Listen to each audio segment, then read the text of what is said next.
صحت عافیت کے بارے میں دعا مانگی جاتی ہے، اللہ تعالیٰ سے سوال کیا جاتا ہے، تو یہ دعا کیسے قبول ہوگی؟ اس کے حوالے سے میں ایک نسخہ عرض کرتا ہوں۔ بہت عرصہ پہلے میں نے ایک کتاب میں پڑھا تھا کہ ایک آدمی تھا، اس کی دعائیں بڑی کثرت سے قبول ہوتی تھی۔ ٹھیک، جو دعا کرتا قبول ہو جاتی، جو دعا کرتا قبول ہو جاتی۔ تو اس سے کسی نے پوچھا کہ یار تم کو اتنے نیک آدمی بھی نہیں لگتے کہ تم کوئی ولی ہو، کوئی بڑی پہنچی ہوئی ہستی ہو، ایسا بھی نہیں ہے، لیکن پھر بھی تمہاری دعائیں اتنی کثرت سے قبول ہوتی ہیں، وجہ کیا ہے؟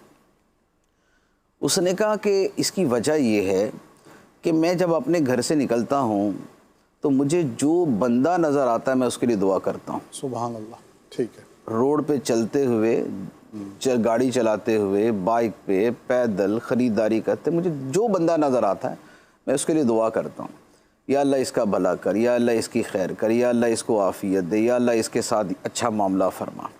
تو میں چونکہ کثرت کے ساتھ دوسروں کے لیے دعا کرتا ہوں، اس لیے اللہ تعالیٰ میری دعائیں قبول فرماتا ہے۔ بہت خوب مفتی صاحب، ماشاء تو اللہ۔ یہ ایک بڑا پیارا نسخہ ہے دعا کی قبولیت کا کہ دعا کی کثرت کی جائے اور دوسروں کے لیے دعا کی کثرت کی جائے۔ تو اب جیسے گھر سے نکلیں، اب وہ ٹھیلے والا ہے، وہ دکاندار ہے، وہ صفائی والا ہے، وہ رزق کی تلاش میں نکلنے والا ہے، اب سب کے لیے دعا کرتے جائیں، یا اللہ یہ جو رزق کمانے کے لیے نکلا ہے اس کو رزق حلال عطا فرما، جس کا روزگار چل رہا ہے یا اللہ اس کے رزق میں برکت عطا فرما، کوئی پریشان نظر آتا ہے کہ یا اللہ اس کی پریشانی دور کر دے، کوئی مریض سا نظر آیا تو کہ یا اللہ اس کو شفا عطا فرما دے، ہاسپٹل کے سامنے سے یا لیب کے سامنے سے گزرے تو یا اللہ جہاں یہاں جو مریض ہیں ان کو شفا عطا فرما۔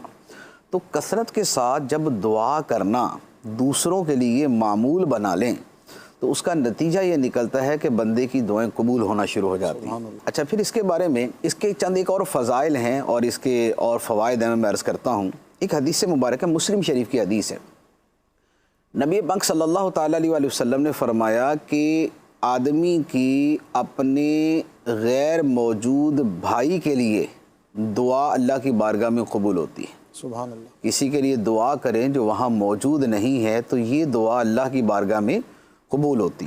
کیا مطلب ہوا کہ مثال کے طور پہ میں اپنے کمرے میں ہوں، آپ اپنے گھر میں ہیں، میں آپ کے لیے دعا کرتا ہوں، ٹھیک، تو یہ دعا آپ کے حق میں قبول ہوگی۔ سبحان اللہ۔ یہ دعا آپ کے حق میں قبول ہوگی کیونکہ میں نے آپ کی غیر موجودگی میں یہ دعا کی۔ اچھا، اب یہ تو آپ کے حق میں قبول ہوگی نا، تو میرا کیا بنا؟ جی، میں تو ویسے کا ویسے ہی رہ گیا۔ اب اس کے اوپر حدیث مبارک سنیے۔ نبی پاک صلی اللہ تعالیٰ علیہ وآلہ وسلم نے فرمایا کہ جب کوئی بندہ اپنے بھائی کے لیے اس کی غیر موجودگی میں دعا کرتا ہے تو ایک فرشتہ اس دعا کرنے والے کے سر کے قریب کھڑا ہوتا ہے، سبحان اللہ، سبحان اللہ۔ وہ اس کی دعا پہ آمین کہتا ہے، اللہ، ٹھیک، وہ اس کی دعا پہ آمین کہتا ہے اور ساتھ میں یہ کہتا ہے کہ تیرے لیے بھی ایسی ہی خوشخبری ہو۔ سبحان اللہ، سبحان اللہ، کیا خوب۔ گویا ہوا یہ کہ میں نے آپ کے لیے دعا کی تو فرشتے نے میرے لیے دعا کی، سبحان اللہ، سبحان اللہ، آپ کے حق میں میری دعا قبول، میرے حق میں فرشتے کی دعا قبول۔ بہت خوب۔ ٹھیک ہے۔ اچھا، پھر ایک اور حدیث مبارک ہے اسی کے اوپر، نبی پاک صلی اللہ تعالیٰ علیہ وآلہ وسلم نے فرمایا کہ جب بندہ یوں دعا کرتا ہے نا اپنے بھائی کے لیے تو اللہ تعالیٰ اس بندے سے فرماتا ہے کہ شروع میں تم سے کروں گا، اللہ، اللہ، تم نے دعا اس کے لیے کی ہے لیکن شروع میں تم سے کروں گا، سبحان اللہ، جو سبحان تم نے اس کے لیے مانگا پہلے تجھے عطا کروں گا پھر اس کو عطا کروں گا۔ اللہ، اللہ، اللہ۔ تو اب آپ دیکھیں کہ یہ کس قدر خوبصورت اور زبردست قبولیت کا عمل ہے سبحان کہ ہم اپنی دعاؤں میں دوسروں کو شریک کر لیں اور دوسروں کے لیے دعا کرنا شروع کر دیں، سبحان اللہ۔ تو جو چیز آپ کو چاہیے نا آپ دوسرے کے لیے مانگنا شروع کر دیں، فرشتہ کہے گا یا اللہ اس کو پہلے دے، سبحان اللہ، اور اللہ تعالیٰ فرمائے گا کہ آپ بندے شروع تجھ سے کروں گا۔ سبحان اللہ۔ تو یہ ایک دعا کا بڑا خوبصورت طریقہ ہے، اس کو اختیار کرنا چاہیے۔ اچھا، اس کی فضیلت ایک اور میں فضیلت عرض کرتا ہوں، حدیث مبارک ہے، فرمایا کہ جو بندہ مومنوں کے لیے مغفرت کی دعا کرتا ہے ٹھیک، اللہ تعالیٰ ہر مومن کے بدلے میں اس کو ایک نیکی عطا فرماتا ہے۔ سبحان اللہ، سبحان اللہ۔ اب اس پر باقاعدہ علماء نے تحریر فرمایا کہ جو بندہ یہ دعا مانگے اللہم اغفر لی ولکل مؤمن و مؤمنہ، اے اللہ مجھے بھی بخش دے اور ہر مومن مرد و عورت کو بخش دے، ٹھیک، تو ہر ایک کے بدلے میں ایک نیکی ملے گی۔ ٹھیک، دنیا میں اس وقت جو مسلمان ہیں ان کی تعداد 1.5 ارب ہے. سبحان اللہ.